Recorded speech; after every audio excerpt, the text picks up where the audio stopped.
Hello students, after discussing about the features of planning, now we are moving towards the next topic, that is importance of planning. Planning has so many advantages and merits as well as importances.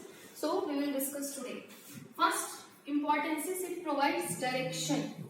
Direction, we can say that in planning we have discussed that everything is decided in advance, that what is to be done, how is to be done, by whom it is to be done.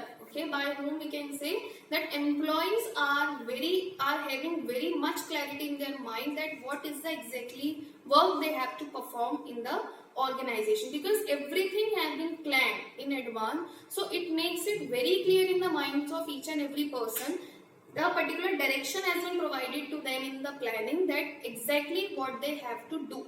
So in this way, planning provides direction. If there is no planning, then every person will work as per their need, as per their wish, and everyone will go in the different directions, which will have an impact on the organizational objectives. So planning provides a same direction in which all the employees have to move, okay, which is not possible without planning. For example, that in an organization, if an organization have asked the employees to work only, but what work they have to do, whether they have to increase the production, they have to make the good quality products, but low quality products, what they have to work, they will not be able to understand, and this is only possible with the help of planning. Okay.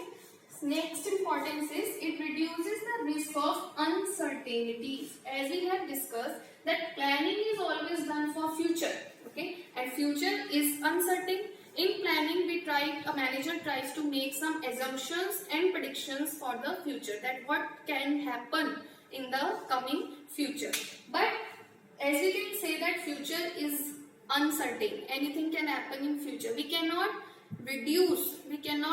ignore and avoid the risks that we are going to face, but with the help of planning we are able to reduce the risk of uncertainty. Okay, we can reduce the uncertainty, we cannot ignore it, we have to face it, but with the help of planning we are able to face it more effectively. For example, in some organization there is a separate fund. Okay, there is a separate fund for employees. If they face any tragedy or any deficiency in the organization, if there is any deficiency in the organizational goals, okay, for say they are not able to achieve their objective, but they have purchased the raw material. So from that fund only they will be able to make the payments of the creditors from which they have purchased the raw material. So why they have made such fund? Why they have prepared such fund, arrange that fund to face the uncertainties, and this is also a part of planning. With the help of planning, the managers are able to reduce the uncertainty rather than facing them without any planning. Third importance is it reduces overlapping. Overlapping, we can say duplication of efforts and wasteful activities. As planning provides the direction, okay, that what we have to do. Everyone is very much clear about their responsibilities, duties, what they have to do, who is going to do the particular work, then by whom it is to be done, how it is to be done, everything is clear. So everything will be performed by the persons in the same manner as it have been planned. So it will avoid the overlapping, as well as the wasteful activities can also be reduced, with the help of which organizational goals can be achieved efficiently, also with the less wastage of resources. It means we can say that there is a great scope of finding, or we can say the departmental plans are derived from the main organizational plan. Okay, so there are so many plans. If there are so many plans, all the department will work as per the plan only, and they will also use the resource in their accordance only, so there will be less chances of overlapping and wasteful activities.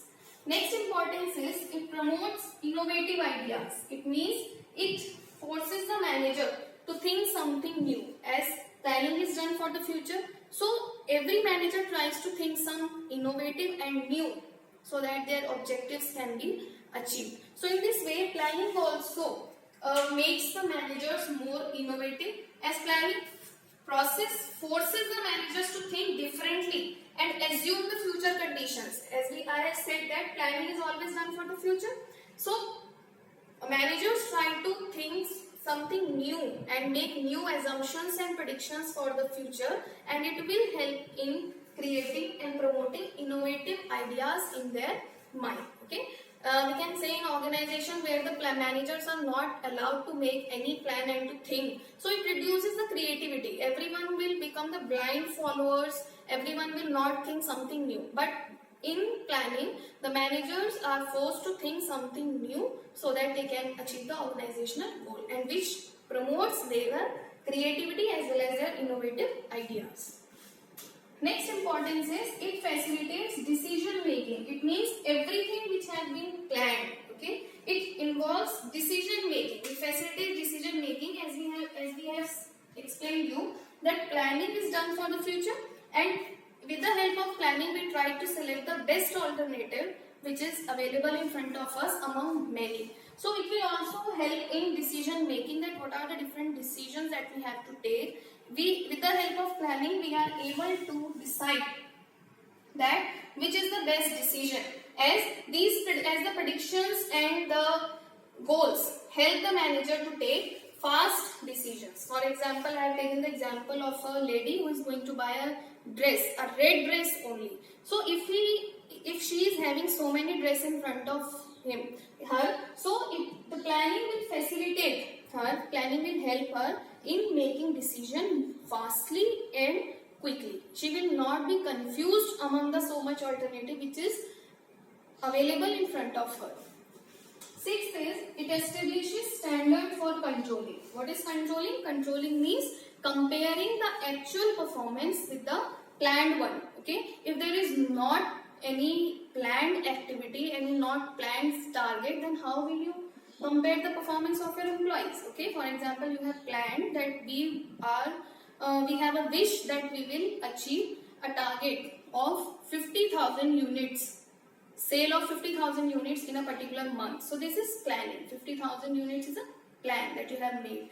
But at the end of the month, how you are able to compare, how you will compare that whether we have achieved a target or not. With the 50,000 you will be able to compare. For example, your manager have sold 30,000 units. Then on the basis of 50,000 you can say that there is a deficiency of 20,000 units. Or if we have sold 60,000, then you can say that yes, you have done very well, you have sold more than the set target. Okay, so controlling is only possible, comparing is only possible only when you have planned something. Otherwise you will not be able to compare the both performances. Okay, seventh one is focuses on objectives of the company. Planning focuses on objectives only. It means for the objective for which the organization has been set up, planning is done in the direction of achieving such objective only. All the policies, regulations, rules, or the strategies in planning will be framed on the basis of the objectives only, which will help in achieving the objectives of the organization. As when employees follow, we can say when employees follow the plan, they are taking towards the achievement of the organizational goal. Even when we are deciding that we are giving the instructions to the employees that what they have to do, in such sense also we are giving the instructions on the basis of the objectives of the company. Okay, so planning helps in achieving or focusing on objectives of the company.